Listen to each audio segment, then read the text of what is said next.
A brand new book about Barack Obama tackles what the author calls the media-created myth of Obama, and it also looks at his ties to corrupt Chicago politics, his relationship with Tony Resco, and his claim to be the candidate of reform. Joining us now for an exclusive first look in an interview with a brand new book, it's The Case Against Barack Obama, the unlikely rise and unexamined agenda of the media's favorite candidate, National Review Online. Our KLO friend, political reporter, David Freddoso. David, welcome aboard. Good to see you. Thank you. We love everything that's going on there. You say, you talk about this. He's a shrewd, machine-aligned politician from Chicago who will make no waves and won't back no losers. That's right, and those are the words actually of John Cass of the Chicago Tribune. The Chicago press understands Senator Obama very well.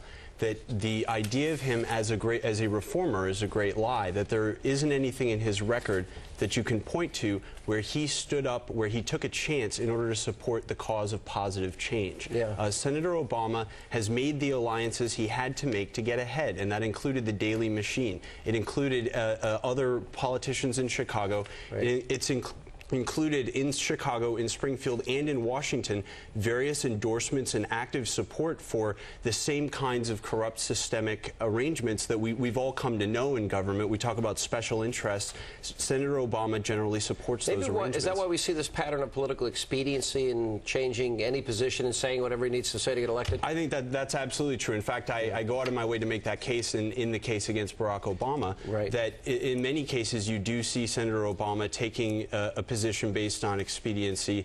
For one thing, his decisions about what should be done on the ground in Iraq often come based a lot on the political calendar in the United States. What I like about the book, you spent a lot of time talking about Obama-Messiah. There is undoubtedly a religious component to Obama mania, and then you go into a lot of detail that he's a stealth liberal. Yes, and in fact, if you take the time to look at Senator Obama's votes, if you look carefully at his record, you see that he really is a very doctrinaire liberal. He is not swayable in the way that he portrays himself. At the same time, he's able to express himself and to give this give this impression of open-mindedness that I don't believe is for real. Hey, David, and in fact, the record doesn't bear it out. Some of the issues I have with your book. First of all, in the introduction to the book, when I put it up on the screen, you talk about him basically getting everybody else off the ballot when he's running for local office. You say that's right. Obama will throw all of his opponents off the ballot on a technicality so that these voters have no choice but to elect him. That's right. But then you quote on page 2 of the book, Chicago Tribune, that you mentioned earlier, some of the problems include registered voters signed the petitions but don't live in the 13th district. That's so true. they would be breaking the law. One other thing, in the same Chicago Tribune article that you quote, you talk about G.S. Esquella, and you quote the Chicago Tribune that refers to him as a perennially unsuccessful candidate, acknowledging he paid the Democratic Party workers $5 a sheet and that they forged signatures. And so on one hand, you're accusing him of forcing people off the ballot, but the Chicago Tribune story that you referenced basically says these people were breaking the law. They weren't breaking the law. Forging signature? Well, okay, the signature gatherers who forged signatures were breaking the law. The candidates who are trying to be on the ballot and appear and give the voters a choice weren't breaking the law. When Senator Obama had them thrown out, he actually went and had his volunteers. The Election Commission did it based on the fact that they didn't follow the law. Well, they challenged all the petitions, and what happened was they actually took the time. Obama's volunteers took the time to take. Oh, I think it's fascinating. They took a perennial candidate, a hopeless, no chance candidate, and they actually took the time to challenge more than 1,000 signatures. But they also challenged Alice Farmer, who I quoted earlier, that you yourself, according to your own contradiction in the book on page 2. How is that a contradiction? Because you say first that he was basically forcing people off the ballot, and then you say suggesting that he was doing it illegally.